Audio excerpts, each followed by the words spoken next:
kelas yang akan disampaikan oleh guru kita yaitu Bapak Nur Abdullah Zuhdi MPD, yaitu CGP dari SMA Negeri 9 Kota Tangerang. Kepada beliau segala dipersilakan. Terima kasih Bapak pengacara. Bismillahirrahmanirrahim.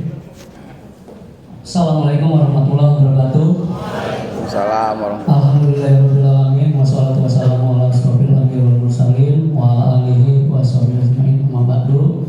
Pada yang terhormat dan yang kita hormati Bapak Penasihat NGMP, rekan saya dari tahun 2003, Bapak Haji Entis, ya, kita doakan beliau diberikan kesehatan sehingga bisa menjalankan aktivitasnya sehari-hari. Yang saya hormati Ibu Ketua NGMP Kota Tangerang, Ibu Mafaja, rekan saya di Prajabatan PNS di tahun 2003. Yang saya hormati para pengisi materi, Ibu Ida, rekan saya juga di tahun 2003, ya, dan Pak Muadi serta Pak Ilham, ya. Mudah-mudahan ya rekan-rekan semua diberikan kesehatan juga, serta yang saya muliakan Bapak dan Ibu guru, ya, hebat, ya, yang hadir di tengah-tengah kita, ya, dalam rangka yaitu mengikuti seminar yang diselenggarakan oleh Ketua Panitia, yaitu yang terhormat Bapak Haji Nunu Nukman. Saya juga kenal Pak Nunu itu di tahun 2013 saat pengibasan kurikulum 2013. Bapak dan Ibu guru hebat, ya, saya berdiri di depan ini juga yang pertama, ya, memberikan materi ini. Ya, mudah-mudahan saya diberikan kelancaran, ya. Saya tadi ketemu Pak Nunu langsung dong, ya, grogi, ya, karena beliau memang saya belajar dengan beliau, ya, dari NGMP Matematika dari tahun 2013, ya, Pak Haji, ya, sampai saat ini. Mungkin saya juga kurang aktif nih akhir-akhir ini, ya, mudah-mudahan setelah selesai mengikuti CGP, ya, saya akan bergabung lagi dengan rekan-rekan semua di sini. Saya diamanatkan yaitu dengan rekan-rekan yaitu membahas budaya positif, posisi kontrol dan keyakinan kelas. Budaya positif itu sebetulnya di sekolah Bapak dan Ibu juga sudah ditanamkan, ya, ini hanya penguatan saja, ya. Budaya positif adalah suatu kebiasaan yang bernilai positif. Di dalamnya mengandung sejumlah kegiatan yang menumbuhkan karakter murid. Bapak dan Ibu dan semuanya ini tentunya sudah menjalankan, ya, apa sih budaya positif itu, ya,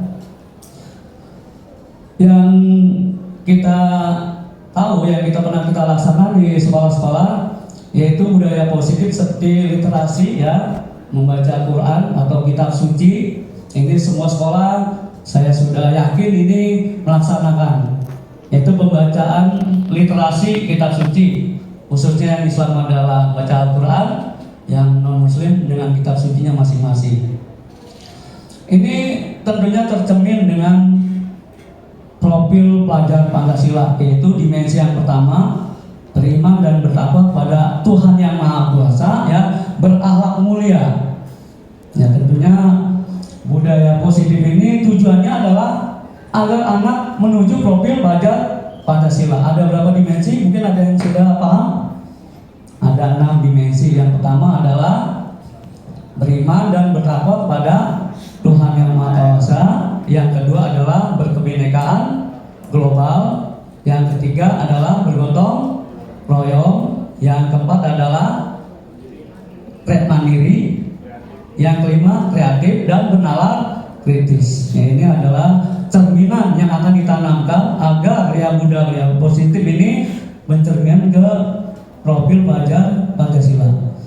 Nah, konsep utama budaya positif ini ada 7-nya selesai dan terima kasih. Sebetulnya ada segitiga restitusi, tapi nggak kebagian ya, karena ini setengah jam. Saya khawatir, ya. Jadi mungkin didalami kalau ada waktu Pak Ilham atau dengan Bu Ida. Yang pertama adalah perubahan paradigma belajar. Yang kedua disiplin positif. Yang ketiga konsep utama budaya positif adalah kebutuhan dasar manusia. Yang keempat, motivasi perilaku manusia. Kelima, posisi kontrol, restitusi, dan keyakinan kelas. Yang penting nanti yang akan kita bahas adalah keyakinan kelas. Nah, ini adalah yang diharapkan ya. Setelah kita menjalankan ini, diharapkan sekolah kita ini hanya sebagian kecil saja ya, sebagian kecil saja. Yang pertama, budaya positif kita yaitu bersalaman ya, atau salaman ya. Ini biasa dilakukan ketika anak masuk ke pintu gerbang sekolah. Ya, kita sudah cek ya anak-anak. Kalau ini kita terapkan ya, saya ini dalam rangka pengimbasan. Ya mudah-mudahan rekan-rekan saya juga ada, Bu Novi ya, Bu Yusnita juga membantu saya dalam rangka kita melaksanakan budaya positif. Salah satunya ya seperti ini. Ya mungkin di sekolah-sekolah Bapak ini udah berjalan, ini tinggal penguatan saja. Tapi kan kalau cuma kita sendirian ya, hanya beberapa orang, ini juga tidak akan sukses. Ya kalau piket di sekolah saya itu ada 5, kemudian berperan paling 2, terus wakil kepala sekolah. Ini harusnya semua ya, jam-jam awal piket guru itu menyambut anak ya, anak disambut biar bahagia. Kalau ini kita melakukan ulang-ulang, ini akan menjadi budaya. Ya kalau sudah budaya, anak tidak melakukan ini kan akan merasa minder. Oh anak-anak sudah ikut, kok kita enggak ya. Kadang-kadang guru itu juga bisa menegur ya, bahkan bisa menghukum ya. Nanti menghukum ada lagi bahasanya. Dan pada akhirnya di sini ada kegiatan bergotong royong membesar kelas, dimensi profil Pancasila, yaitu dimensi yang ketiga, yaitu sholat duha berjamaah di hari Sabtu, apresiasi seni. Ini yang baru kami lakukan kemarin. Yang pertama adalah pembelajaran dengan paradigma baru ya. Pembelajaran dirancang berdasarkan prinsip pembelajaran yang terdiferensiasi, sehingga setiap siswa belajar sesuai dengan kebutuhan dan dari tahap perkembangan untuk mewujudkan profil pelajar Pancasila. Jadi diharapkan ya untuk perubahan paradigma baru ya, kita diharapkan memberikan pembelajaran yang terdiferensiasi. Ya ini akan didalami nanti dengan Pak Ilham ya, nanti akan didalami Pak Ilham ya, nanti biarkan beliau membahas sampai tuntas. Saya lanjut saja. Yang kedua adalah disiplin positif. Disiplin positif adalah menanamkan pembiasaan dan perilaku positif, menumbuh kesadaran diri dan bertanggung jawab atas setiap perbuatan, dan menyadari konsekuensi atau dampak yang dihasilkan atas perbuatan tersebut tanpa menggunakan pendekatan kekerasan atau sogokan. Ini maksudnya disiplin positif adalah disiplin dengan cara tidak menghukum.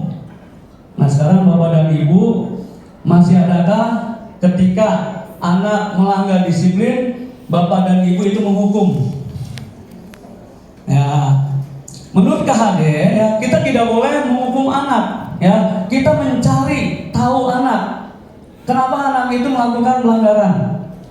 Kita harus cari tahu ya. Karena guru itu ya ada 5 kontrol sosial, ada 5 kontrol guru terhadap murid. Ya salah satunya adalah guru sebagai manajer. Jadi ketika ada anak kesalahan, nah kita harus tahu ya, kita tanya kenapa kalian melakukan ini. Ya kita analisis ya setiap hari, yang kita cari datanya dan seterusnya.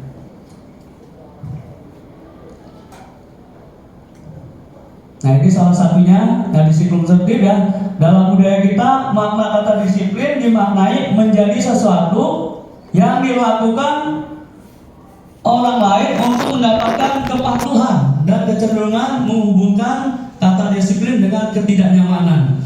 Jadi kalau ada peraturan ya, ada peraturan di situ kita ada disiplin. Jadi kalau dia melanggar ya, atau kata disiplin dia melanggar, itu kondisinya seperti apa? Nah, ketika ada peraturan maka ada ketidaknyamanan di situ. Misalnya ya, anak-anak setiap hari Senin harus menggunakan atribut lengkap. Ya kalau kita vaksin, ketika anak ada yang melanggar, berarti kan ada ketidaknyamanan di situ. Ya. Sebagai pendidik, ya tujuan kita adalah menciptakan anak-anak memiliki disiplin diri sehingga anak itu bisa berperilaku dengan mengacu pada nilai-nilai kebajikan.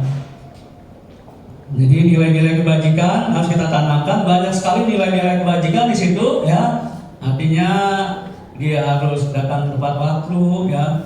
Dia harus konsekuensinya harus terima ketika dia melakukan kesalahan ya, dan seterusnya. Disiplin positif merupakan salah satu cara penerapan disiplin ya, bertujuan untuk menumbuhkan kesadaran serta memudayakan anak untuk melakukan sesuatu tanpa sogokan, ancaman maupun hukuman.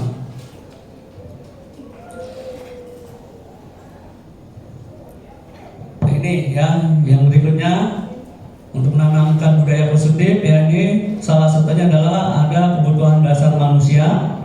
Yang pertama adalah bertahan hidup. Yang kedua, kasih sayang dan rasa diterima. Yang ketiga, penguasaan.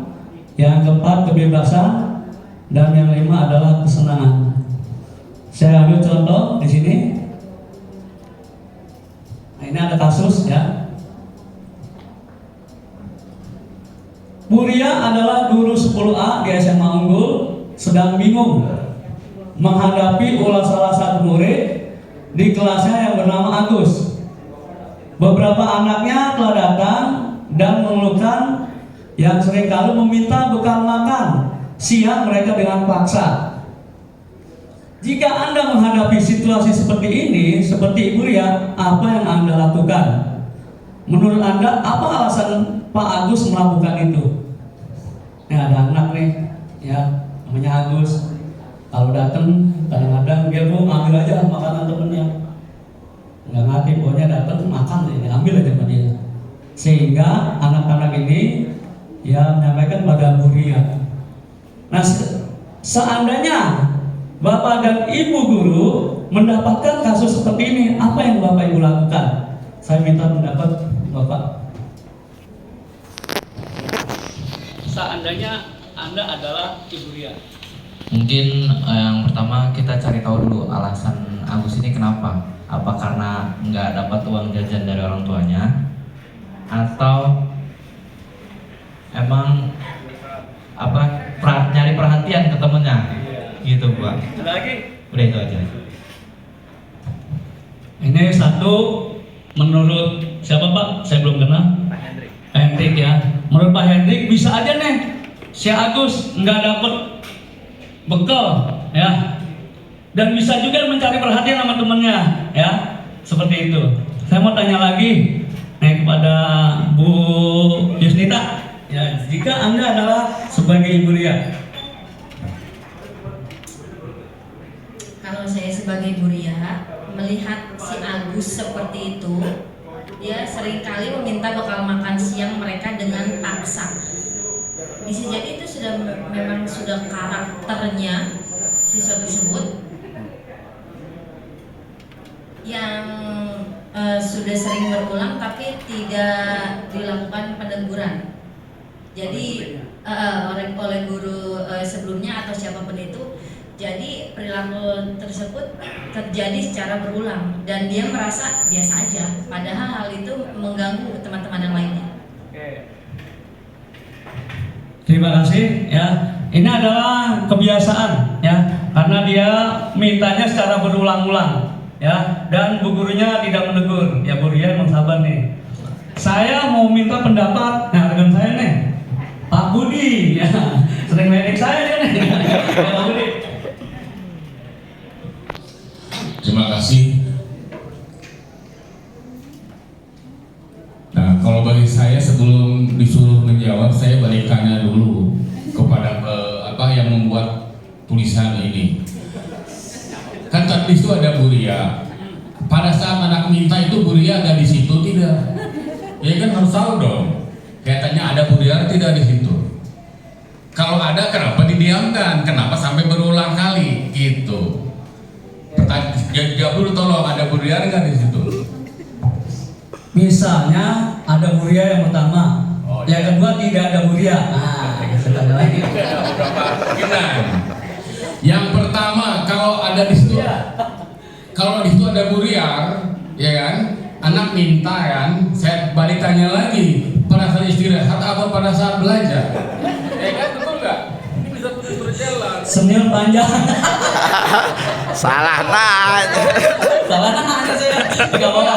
Itu adalah hak ya Pak Buria. Betul nggak? Di mana gitu ya? Ya oke, posisinya. Saya mau nanya lagi. Saya nyerah Mas Senior ya. Saya bertanya lagi pada ibu nih. Ibu siapa Bu? Ya Bu Kristiana. Ya, kalau saya sebagai Buria, karena anak itu kan sering kali meminta bekal makanan. Nah, saya sependapat sama ibu yang tadi. Anak itu bisa jadi karena emang dia agak nakal kali ya, itu karakter dianya. Jadi teman-temannya diminta paksa makan. Ya kadang kan pas jam istirahat mungkin itu ya, jadi dia lapar, terus dia ngeliat teman yang bawa makanan langsung ambil aja. Itu emang karakter dia kalau menurut saya. Ada dia anak nakal mungkin. Ya. Terima kasih ya. Kasus ini ya, yaitu kasus si Agus yang ketika dia hadir ya ngambil makanan begitu saja ya. Enggak aja nih ya. Kita cek. Nah, Buria ini tidak begitu tiba-tiba memanggil Agus ya. Buria ini mencari tahu kenapa alasan Agus yang seperti itu. Ada pertama yaitu yang namanya kebutuhan hidup atau survival ya. Agus itu merasa lapar dan orang tuanya tidak pernah membawakan bekal makanan. Ini merasa kebutuhan hidup ya. Jadi itu lapar banget nih, mau kos pas-pasan. Jadi diambil aja. Itu alasan Agus, makan aja temennya. Mungkin pikir ada kenal ini ya. Itu adalah kebutuhan hidup. Yang kedua, Agus mengambil makanan. Teman Agus ini,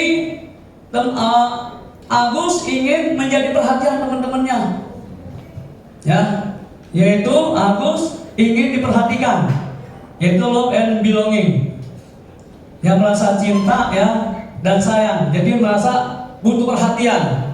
Kan bisa aja diambil setiap hari, Bu Novi diambil makanannya, udah kesel diambil lagi. Ini ingin diperhatikan ya dengan teman-temannya. Alasan yang ketiga, dia ini merasa hebat ya karena teman-temannya merasa takut dan menuruti keinginannya. Ambil nambah udah biasa ya, kata Bu ini udah biasaan diambil aja. Kenapa? Dia merasa hebat, merasa memiliki power. Ada 2 poin yang disampaikan oleh abang yang tadi, yaitu pertama, dia adalah jarang diberi bekal ya, karena dia butuh hidup, dia makan, diambil aja, dia berlapar sama temennya ini ya. Yang kedua, merasa ingin diperhatikan ya. Ada tuh yang diperhatikan di bagian keberapa? Kedua ya. Yang ketiga sudah, yang keempat, Agus merasa bosan. Ini orang tuanya ngasihnya bekal nasi goreng, mulai nasi goreng ya. Ada temennya bawa roti, diambil aja sama dia ya, sama temen ini buat gua ya, seperti itu. Jadi Agus yang merasa bosan. Bisa juga Agus ini hanya sekedar iseng, senang kalau temennya kesel ya, dia cari perhatian. Jadi itu adalah 5 dasar yang harus dicari tahu oleh Buria. Jadi Buria nggak langsung marah, sama seperti kita nanti ya. Misalnya anak ya, kita lagi mengajar ya, anak datang terlambat, kita nggak harus bisa langsung tiba-tiba marah-marah. Kita lihat 5 kontrol ini.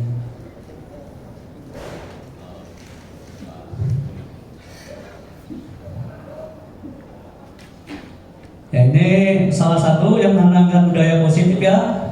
Semua perilaku memiliki tujuan. Teori motivasi perilaku manusia. Yang pertama, untuk menghindari ketidaknyamanan atau hukuman apa yang terjadi jika saya melakukannya. Ini adalah motivasi keluar atau ekstrinsik. Yang kedua, untuk mendapatkan imbalan dari orang lain atau institusi. Apa yang saya dapatkan jika saya melakukannya. Ini adalah masih motivasi ekstrinsik. Teori yang ketiga, ini menurut William Glasser. Tahunnya nanti dibahas Pak Ilham. Untuk menghargai diri sendiri, saya akan menjadi seorang yang seperti apa jika saya melakukannya. Ini adalah motivasi intrinsik. Saya ambil begini, saya tadi karena di grup ya, waduh Pak Yudi, besok kita bagaimana? Di grup saya belum masuk di grup juga. Aduh, saya motivasi saya hadir, saya takut. Ya, saya takut dihukum kalau saya nggak datang ya rumah aja. Saya masuk ke situ ya. Saya masuk ke situ. Saya takut nih kalau nggak saya datang. Takut diomelin dengan Pak Madi, dengan teman-teman. Akhirnya saya datang. Bisa nggak bisa saya datang aja, saya percaya diri aja. Tapi saya pertama kali di sini. Ya. Terus ada motivasi lain juga. Kalau saya ngikut, saya dapat sertifikat nih. Ya. Ada imbalan. Ya. Ada imbalan atau hadiah baik dari orang lain atau institusi. Ya, mungkin saya dapat sertifikat dari Mufajar, motivasi saya itu. Ya. Yang ketiga, ya, saya ingin mengembangkan pengalaman saya. Ya, ketika saya memberanikan diri mengisi acara ini. Berani nggak? Saya beraniin. Yang ketiga, motivasi ini ada pada diri saya. Ya, saya juga mau tahu nih, ya. Saya mau tahu nih teman-teman nih, jujur, saya jawabnya mau jujur, ya. Bapak dan Ibu ini posisinya di mana? Mau dapat sertifikat, pengen tahu ilmunya, anak takut dan lupa sekolahnya. Ayo ikut MJP, penting. Ketuanya aja langsung deh, Ibu. Dekat. Saya ingatnya waktu itu ada narasumber ngomong ini khairun nas anfa'uhum linnas. Gitu ya Pak Tenting, guru pesantren nih. Khairun nas anfa'uhum linnas.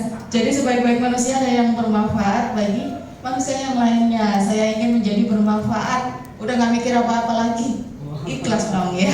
Insya Allah, amin. Makasih. Luar biasa Ibu. Jadi anak pun begitu ya. Kita kepada anak ketika kita minta ya sesuatu atau minta tolong ya, anak itu pada dasarnya nurut sama kita. Nah, sini beliin saya makan di depan ya. Itu perilaku anak itu bisa dia nurut ya karena dia takut. Nah, guru saya nih menofil lagi ya, kalau saya nggak nurutin udah matematika saya dikecilin. Nah gitu. Bisa aja anak nih mau nurut, pengen diupain ya, kali-kali ini walaupun kita minta diupain ya. Kita harapkan ketika anak kita minta tolong, kita perlakuan itu anak dengan ikhlas. Nah ini guru saya, ketika saya nurut mudah-mudahan ada keberkahan di situ ya kan. Namanya guru nyuruh pasti pertama dapat pahala, kedua dapat keberkahan ya. Asal yang ketiga kali diupain. Ini berarti motivasinya adalah kalau dari luar adalah ekstrinsik, kalau dari dalam adalah intrinsik. Nanti kita mengembangkan motivasi intrinsiknya, kesadaran anak. Cepat ya.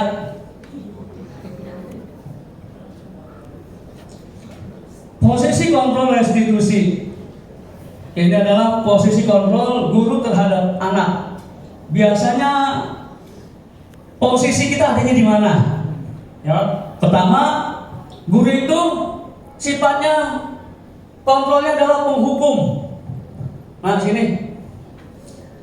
Ciri-ciri guru penghukum, dia itu sering marah-marah, ngomongnya kasar. Dodol, apa aja dikata? Karena dia menghukum. Menghukumnya bisa fisik, bisa verbal. Kalau fisik misalnya, Pak Rudi itu galak juga tuh guru saya dulu, ya. Ketika nggak mengerjakan soal, push up 5 kali, karena soalnya 5. ya. Atau lari lapangan. Saya dulu begitu pernah. Saya kalau nyuruh anak lari lapangan kejam. Ya, dulu lapangan SMA 9 itu yang satu lapangan ya sudah dipelur, yang satunya belum becek. Saya suruh buka sepatunya satu.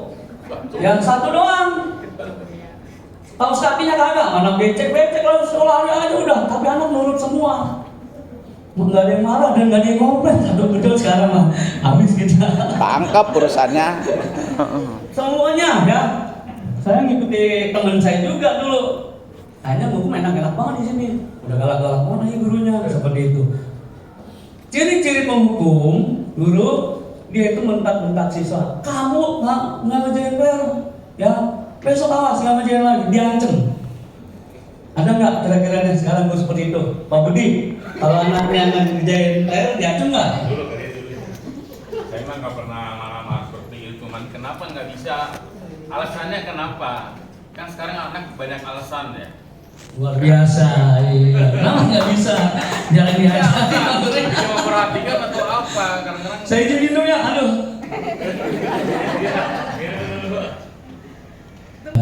Anak ya, ada guru besar.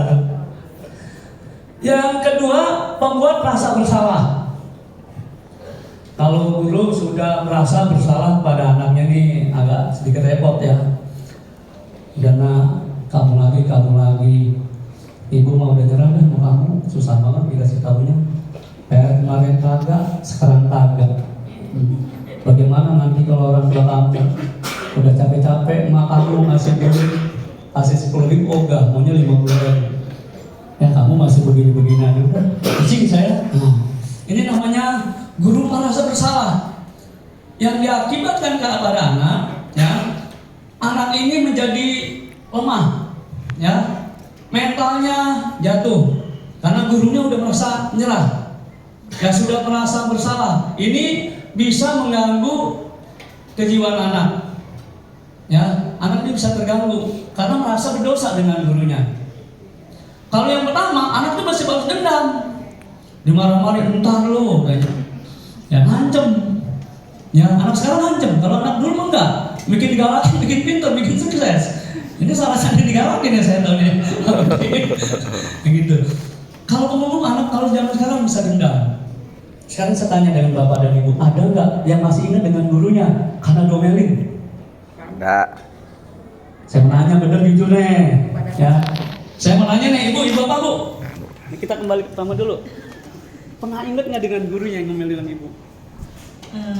Kalau saya sih karena apa ya, menurut ya. Jadi kalau jadi takut sama guru gitu pak. Jadi kebetulan kalau misalnya itu yang mendengarkan gitu pak. Jadi nggak pernah diomelin. Bagus. Kalau saya terus aja, saya masih ingat sama guru saya. Ya, saya lompat pagar naik yang listrik nyambung di kawat pernah. Tapi saya nggak dendam karena ketika saya bilang kenapa tuh tangan orang tua tadi lompat pagar, gurunya marah. Enggak, saya di kamar bapak saya galak. Jadi karena bapak saya guru saya juga, saya gurunya bapak saya gurunya saya. Jadi saya ditambahin orang tahu saya diajar. Saya ingat ya. Jadi saya ingat ditampar oleh guru, jadi bapak saya sendiri nampar. Tapi ini termotivasi. Kalau anak sekarang kita nampar guru, udah besok nandang. Ya. Handang. Posisi berikutnya adalah guru sebagai teman. Hati-hati. Ya. Kalau guru jadi teman ini hati-hati. Ya. Andi, kok kamu mau bikin PR? Tenang aja bu, ibu kayak nggak tahu saya aja. Kerjain, ya dikerjakan, ya. Ini 10 soalnya, cuma 5. Udah bu 5 aja, nggak apa-apa. Udah ya, nggak apa-apa. Tapi besok kerjainnya. Ini merasa teman. Anak ini mungkin ada positifnya, ada negatifnya. Positifnya, ya dia merasa nyaman. Negatifnya, ada perlakuan yang kurang terhadap anak itu. Bahayanya seperti apa? Bahayanya nanti guru yang lain. Dia sudah merasa nyaman ya dengan ibu yang satu, tapi dia merasa kurang nyaman dengan ibu yang lain. Kenapa? Karena pelakuannya berbeda. Nih dengan ibu ini nih. Saya kalau dengan anak bahaya banget bu. Pak saya baik, udah nggak apa-apa. Kamu nggak kerjain, yang penting merapi aja. Kapan kita kumpulin? Yang penting rapi. Kalau bernopi, awas, hati-hati nilai kamu, hati-hati ya. Jangan perhatikan teman saya juga. Kalau kita memperlakukan murid sebagai teman, itu akan berpengaruh dengan guru yang lain. Ya kan, akan berpengaruh dengan yang lain. Dengan kita sudah nyaman, tapi dengan guru lain dia merasa kok tidak seperti ibu itu. Kok satu sekolah pelayanannya berbeda. Nah ini akan membawa anak ini menjadi ya, kurang pas lah. Yang ketiga adalah guru sebagai pemantau atau pengontrol. Kalau guru sebagai pengontrol ini masih lebih baik. Misalnya ada anak yang terlambat, ya masuk jam 7, jam 8 anak baru datang. Kalau guru sebagai pengontrol dia mencatat, si A lambat. Dia bertanya, ini jam berapa? Jam 8 Bu. Masuk jam berapa? Jam 7. Berarti kamu terlambat 1 jam. Konsekuensinya seperti apa? Ya kamu tidak boleh ikut pelajaran. Ya ada komunikasi di situ. Ya tapi dicatat. Besok dicatat lagi. Jadi anak ini menjadi seperti penelitian guru. Ya di data dia punya catatan kecil untuk si A, si B, si T yang terlambat. Apalagi dia guru berpikir seperti itu. Nah yang kelima, guru adalah sebagai manajer. Ini yang diharapkan. Minimal guru sebagai pengontrol, pemantau, dan guru sebagai manajer. Kalau anak terlambat dipanggil. Nah, kenapa kamu terlambat? Ya Pak, rumah saya jauh. Rumah kamu di mana? Ada komunikasi. Emang rumahnya di mana? Di sana Pak. Oh, betul jauh. Perjalanan kamu kemari berapa jam? Sekian menit Pak. Nggak berjam. Berapa kamu terlambatnya? 1 jam. Kita ada komunikasi. Kalau kamu terlambat 1 jam berarti kamu tuh lalai. Coba kira-kira seperti apa? Bisa nggak kamu memberikan solusi sendiri? Ibu hanya memberikan masukan. Oh, mudah-mudahan besok saya datangnya lebih awal. Ada komunikasi, ya, ada pembinaan di situ. Ya, besok saya datang lebih awal. Kamu ingin jadi seperti apa? Ditanya. Ya, saya akan menjadi anak yang baik, anak yang tidak terlambat, ya. Anak itu sendiri yang menentukan solusinya. Bukan dia besok kamu datang lebih awal, tidak seperti itu. Jadi anak menjanji, yang janji dengan diri kita, seperti itu.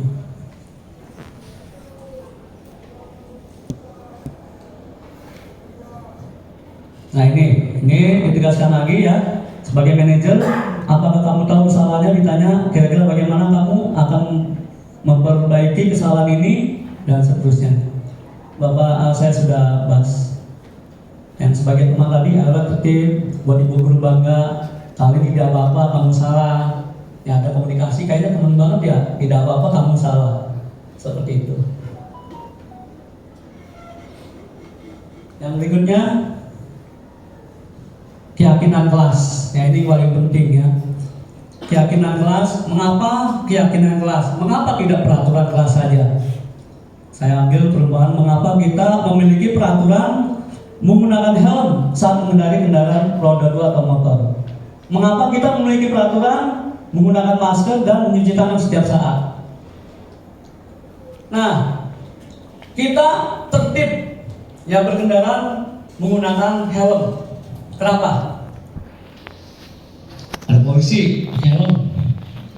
Kalau nggak ada polisi, helmnya dipakai. Kalau sebetulnya penggunaan helm itu bukan karena kita takut polisinya. Polisi memberikan peraturan agar kita memakai helm supaya tertib, supaya kita aman. Intinya adalah amannya, bukan takut polisinya. Sama ketika anak di kelas, kita kalau dulu kita bikin peraturan, ya jangan terlambat pelajaran Bapak. Ya kata-kata itu kita ganti, ya tepat waktu. Jadi ada kata jangan, ada kata-kata tidak boleh, ya. Jangan membuang sampah sembarangan. Kita bikin keyakinan, buang sampah pada tempatnya. Ada kata-kata jangan, tidak boleh itu kita hilangkan. Peraturan boleh seperti itu, tapi sekarang kita diharapkan membuat kesepakatan kelas. Hadir tepat waktu. Bagaimana kalau anak tidak tepat waktu? Biar anak memanage kelasnya. Bu, kalau ini anak tidak tepat waktu, apa konsekuensinya? Mereka bikin peraturan sendiri, bikin kesepakatan masing-masing. Udah, gak usah ikut pelajaran. Udah ikut pelajaran, tapi sejumlah jam sisa. Jadi ada kesepakatan di dalamnya. Mengapa kita memiliki peraturan menggunakan masker? Pakai masker. Sebab yang tidak pakai masker ini ditangkap Satpol PP karena bisa menularkan yang lain.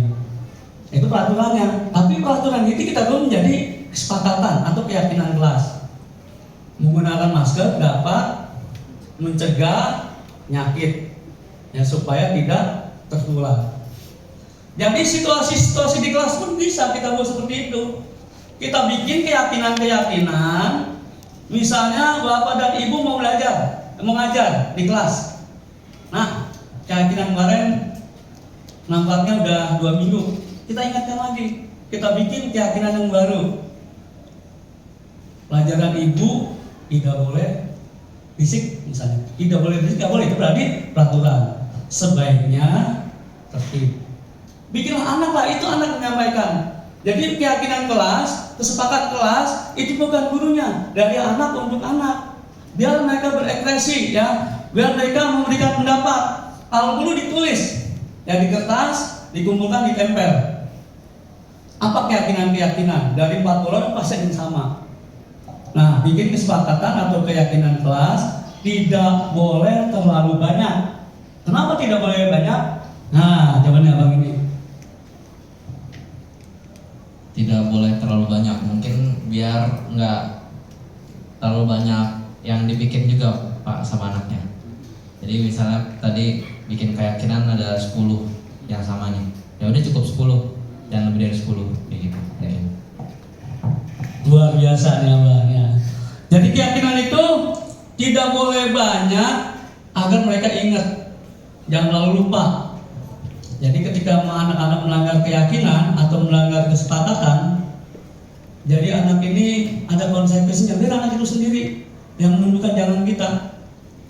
Misalnya anak keyakinan matikan handphone ketika pembelajaran berlangsung, kan bukan kita.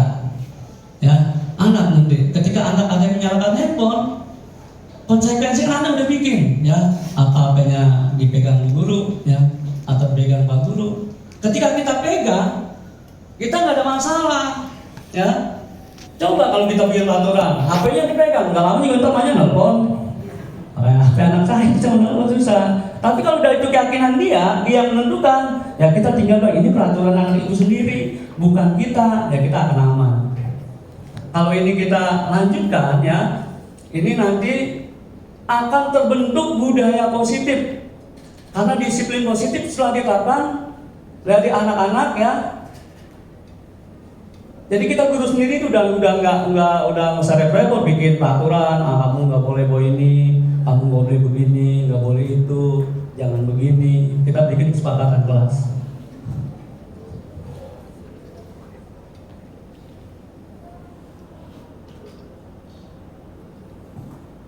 Nah, ini salah satu contoh keyakinan kelas ya. Ini ada 5.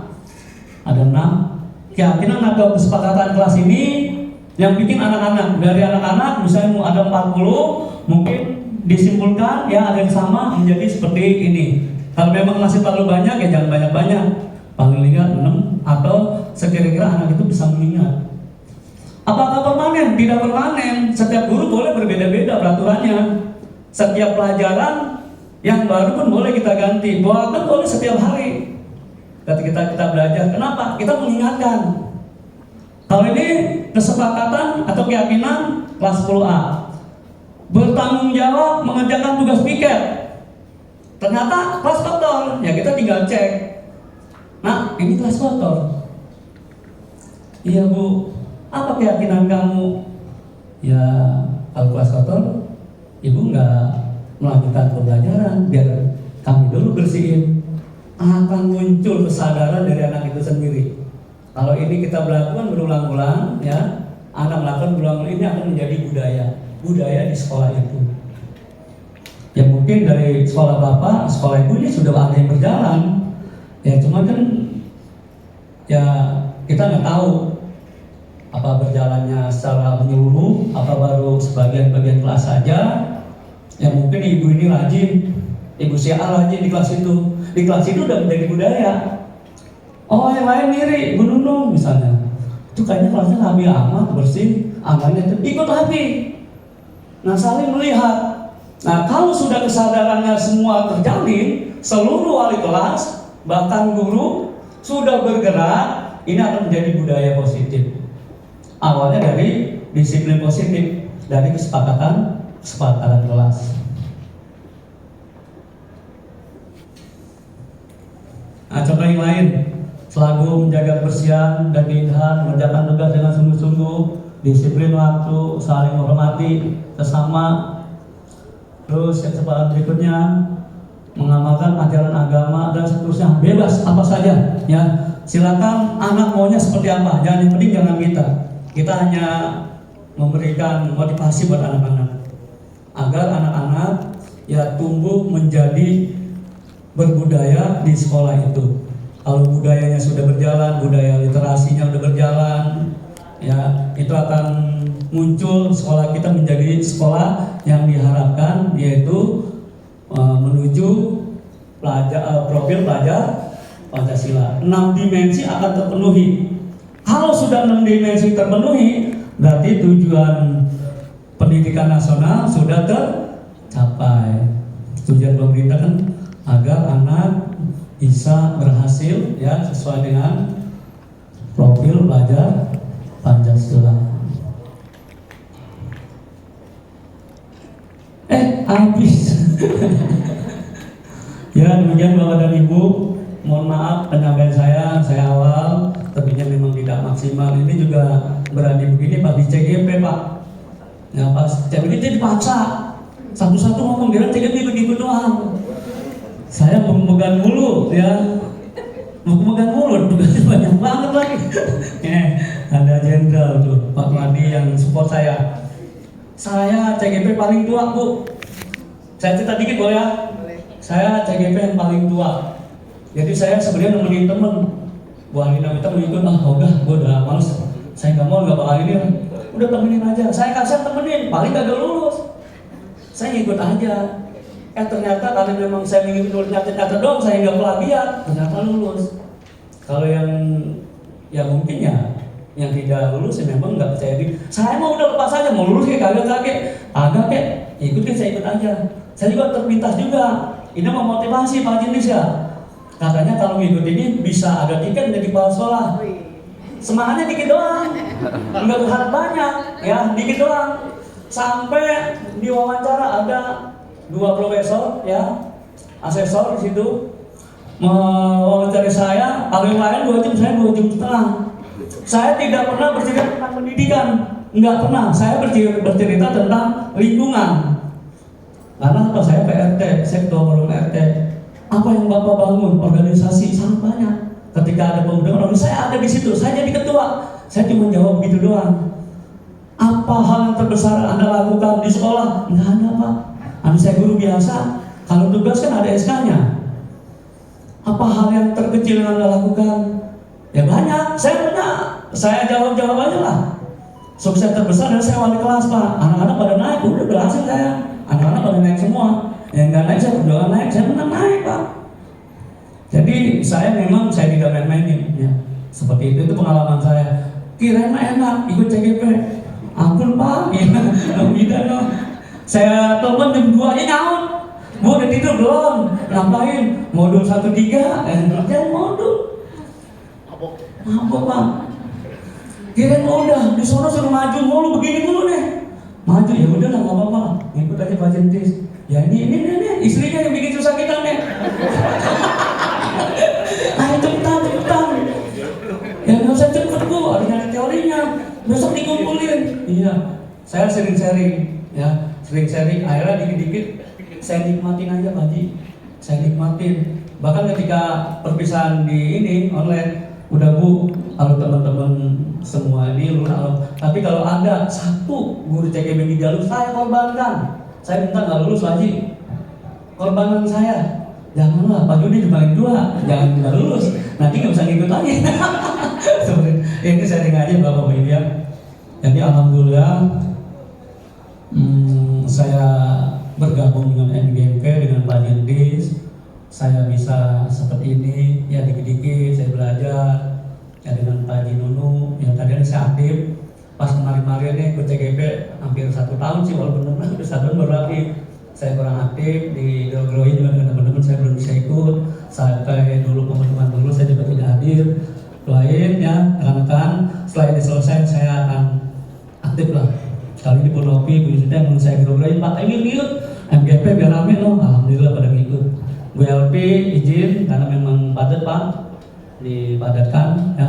Rekan-rekan terima kasih ya, ini yang bisa sampaikan. Saya minta maaf banyak salahnya nih, saya ngasih itu banyak salahnya, tapi saya harus, tugas saya ini adalah harus mengimbaskan ya, inilah panggilan ya, saya harus mengimbaskan. Pokoknya bisa nggak bisa, yang penting saya mau maju aja.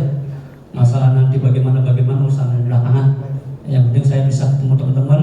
Alhamdulillah ketemu Pak Budi, alhamdulillah Pak Jendis, Pak Samsudin ya, teman-teman yang udah tua-tua nih lagi dulu termasuk saya. Rumah aja masih udah dikit. Ya, terima kasih semuanya. Mohon maaf kalau ada kesalahan kurang. Saya kira wassalamualaikum warahmatullahi wabarakatuh. Waalaikumsalam warahmatullahi wabarakatuh.